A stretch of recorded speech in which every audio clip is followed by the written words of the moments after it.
Greetings, Ohio Valley. This is Dan Lima with OSU Extension from Belmont County. And this is Karen Cox from WVU Extension in Ohio County. Thanks for tuning in to Extension Calling, your source for research-based information for the farm, garden, and home.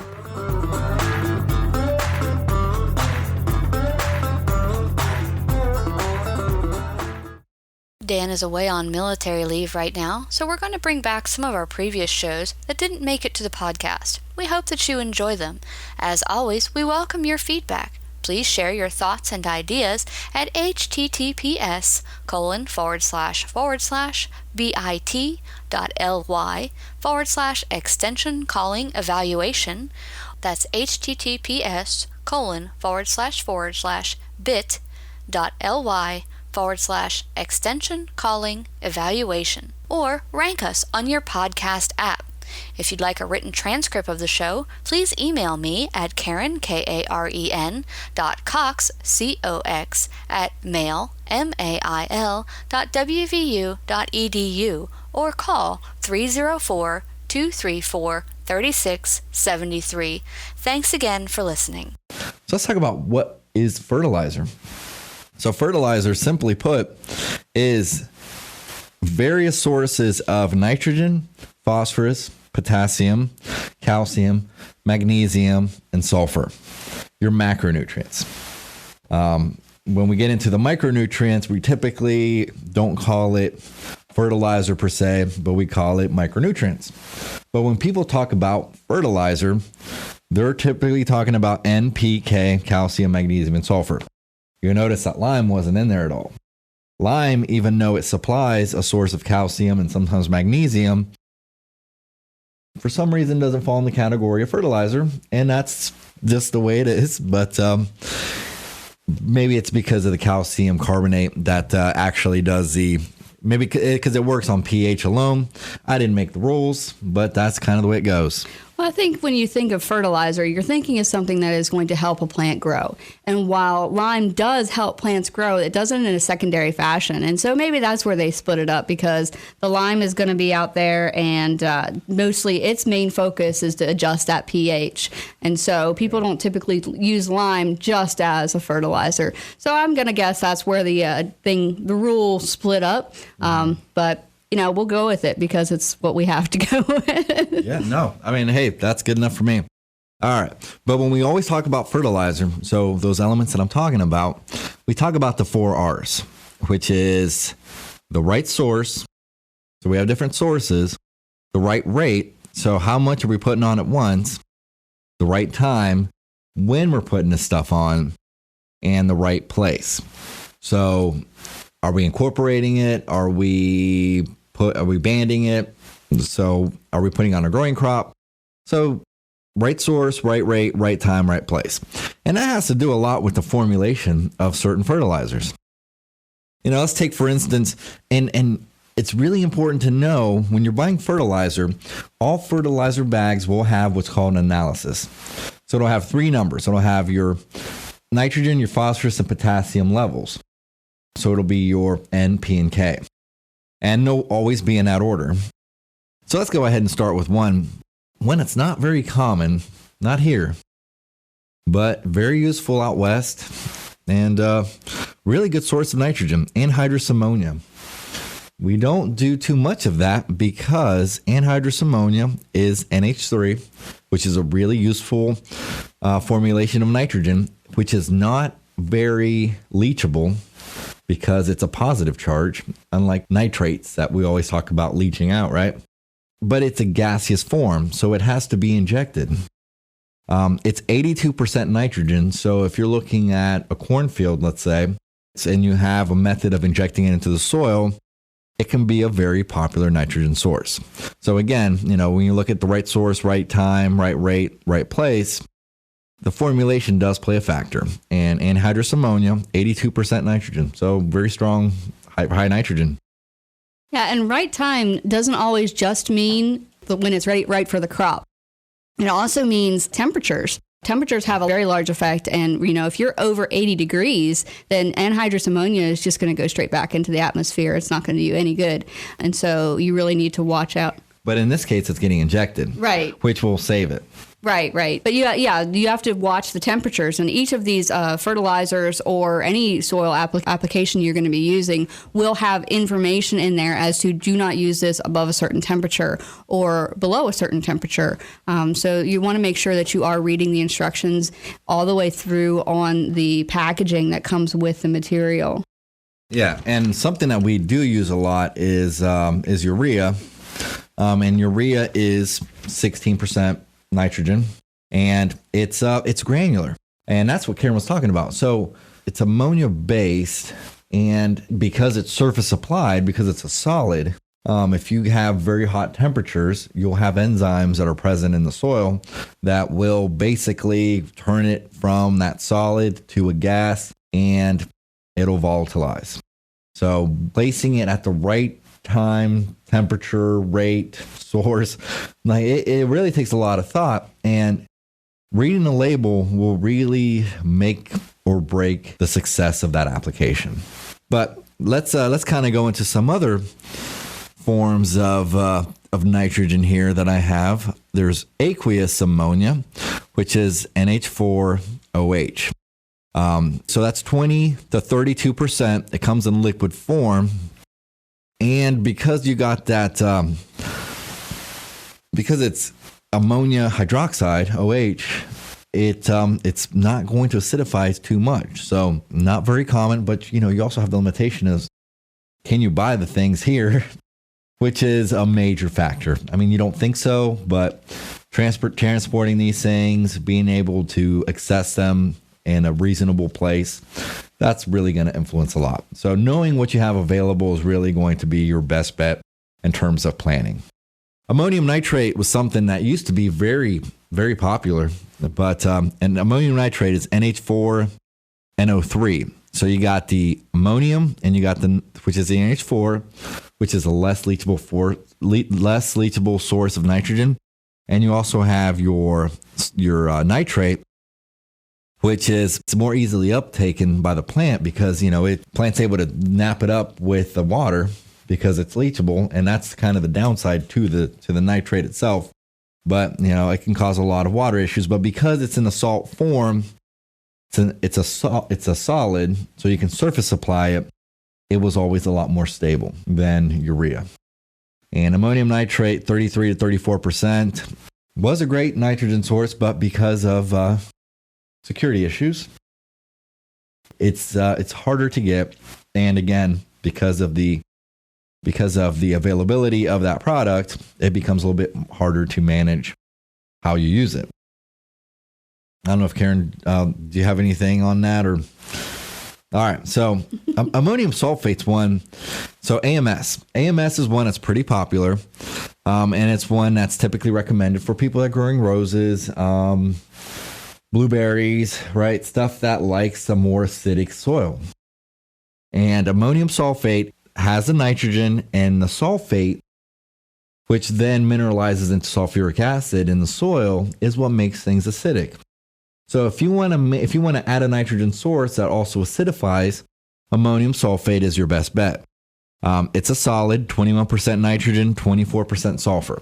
Now, the reason it's really important to understand like these percentages, the percentages are what you read in the analysis. So if you were aiming for 100 pounds of nitrogen, of elemental nitrogen in, let's say, a rose plant that you want really to take off early in the spring, you're probably going to end up putting something like on a per acre basis, and it's just easy to calculate and then scale down. So let's just, because that's kind of the thought in this. So if you want 100 pounds per acre rate of nitrogen using ammonium sulfate, let's say, which is 20%, you would have to do 500, within, I'm going to be off by about 5%, but 500 pounds of ammonium sulfate would, because it's 20%, will drop it back down to 100 actual units of nitrogen. So when you're reading things, and they either call for units of nitrogen, total nitrogen, things in those terms, you really have to adjust based on what you're using, not just hey, it says 50 pounds of nitrogen. So, I'm going to scale, because I got a half acre, 50 pounds of nitrogen would equal out to be 25%, or I'm sorry, 50% of it. Then I'm just going to put that on there. And what you didn't realize is if it's total units of nitrogen, you're really applying at the lower rate. So understanding the analysis is also going to be very crucial in terms of determining the right rate, one of the 4 R's. And nitrogen is one of those elements that readily moves through the soil. It's not stable. And it's one that if you apply at the wrong time, so when the crop's not growing and utilizing it, it'll end up leaching. We always talk about organic nitrogen being a little bit more stable. But again, once it's mineralized for the plant to be able to take it up, it can be leachable. Yeah, and that's a really important aspect to remember, because when you are submitting your soil test, we are not testing for nitrogen in most cases, and that's because it is an unstable element. It's very hard to do in a soil test. But what we have been able to do is to determine what the nitrogen needs of each crop are, so that way when we make a nitrogen recommendation, it's based specifically on the crop that you have and a little bit of your soil type, what we talked about last week with the cation exchange capacity and how much you need to actually make a difference in your soil. So that all plays in. But it's basically we're looking at your yield and what you're growing to give you advice on nitrogen. Now, a little tidbit I learned a while back, which I've always found extremely fascinating about nitrogen, is that those spring thunderstorms are a great resource for nitrogen. The lightning, when it strikes, actually, it breaks the nitrogen molecules. It enables their atoms then to combine with the oxygen in the air, and we get nitrogen oxides. And then they dissolve in the rain, form nitrates, and then they're carried down to the earth. So your atmospheric nitrogen fixation probably contributes about 5 to 8% of the total nitrogen that's fixed for our soil. So when you see lightning in the spring, you can thank God for making nitrogen for your crops and spreading it around very evenly. So I've always found that to be absolutely fascinating, that lightning gives our plants nitrogen right in that springtime when they really need it, and also in those summer thunderstorms when we're in that peak growth season. So it's just neat how that all cycles through. Yeah, and Karen, maybe you can help me out here, but nitrogen gas in the atmosphere, is it like 70, 80% or something like that? It's pretty high up there. I don't know it off the top of my head. Yeah, it's the majority of, yeah, exactly. So it's not like nitrogen is missing from the world, but it's not always in enough quantities in our soils is the problem. So lightning does it, and we always talk about legumes, right? Those nodules, that bacteria, they don't do it in the same process that lightning does, but they will get the same product as the nitrogen storm. So, or I'm sorry, the nitrogen storms, the lightning storms. But yeah, which actually brings up a great point. Because when you do a soil test and you put in there that you have in that hayfield or pasture field or wherever it is, let's think of it in terms more of hayfield because you're actually removing a lot more. But you got 30 to 50% legumes in that field. So you got a high concentration of legumes in there, which again, it's harder to dry, it's harder to handle, your biomass goes down, but you don't need to apply the nitrogen because, if it rained every day with lightning storms, well, we would never be able to get out there and get it, right? Because the crucial part of high quality hay is timing. It's maturity of that plant and being able to harvest it and cure it properly and at a younger, less mature plant. But yeah, fertility is going to be a big deal because that's going to determine if that's going to be your standard for quality, your potential for quality. Let's go with that. So, when you freshly cut vegetative grass is going to be at its highest potential for quality. But if you have the nutrients, that potential is going to be higher. And again, as it matures, as it sits there and gets rained on, and et cetera, the quality goes down. But obviously, fertility is a very important aspect of farming, of agriculture in general. So ammonium sulfate, AMS. So one thing that we didn't talk about is, why don't we use ammonium sulfate? It's a solid, it's It's a little bit more stable than urea, but it's also a lot more expensive.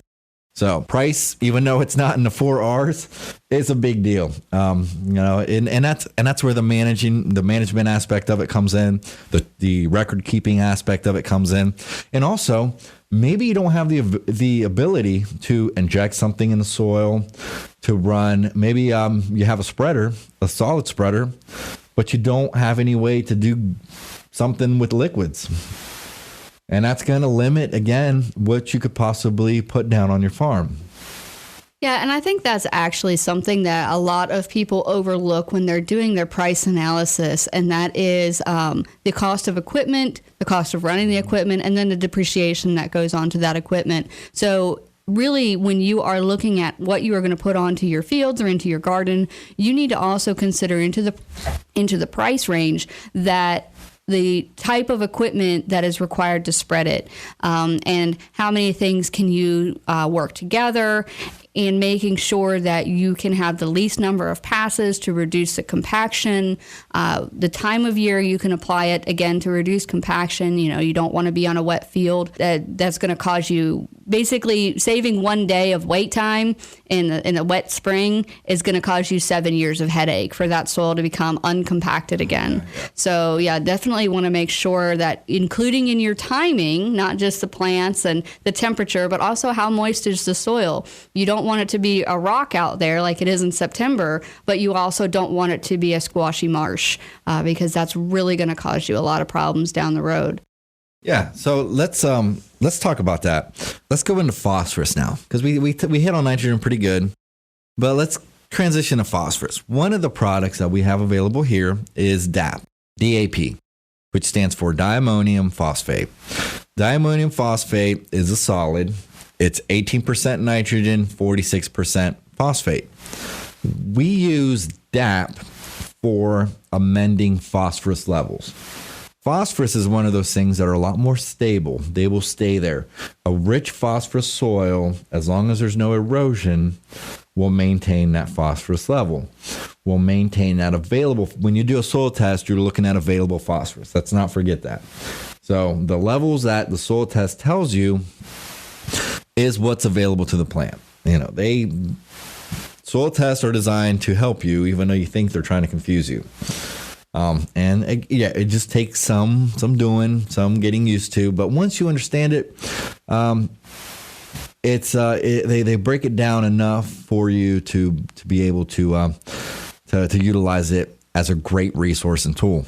Now, so 46% phosphorus, right? And I said DAP is typically used to amend the phosphorus levels to the recommended rate, to the recommended concentrations. And that's going to be dependent on the crop, your removal rate, various things. But people forget that it also has nitrogen. It's 18% nitrogen, right? So you can get up to that 100 units of nitrogen pretty easy. You're talking about 20% of that product is nitrogen. So if a soil calls for a certain level of phosphorus, certain level of nitrogen, certain level of potassium, you could potentially kill 2 birds with 1 stone by using DAP. And putting it on at the right time can be tricky. And this is what sparked this conversation, was Karen was talking about compaction. So in the springtime is when everything's growing. Early in the spring might not be the best time to dump a lot of nitrogen, because you can get your plants to bolt up and mature really fast. But the plants would utilize nitrogen at a lower rate, and you can get a positive effect with lower rates of nitrogen early in the spring. It's the right time to do it at the right rate, right? The 4 R's. But because phosphorus is a stable element, you can apply DAP, let's say in the fall, and that phosphorus will be there in the spring, but the nitrogen is not.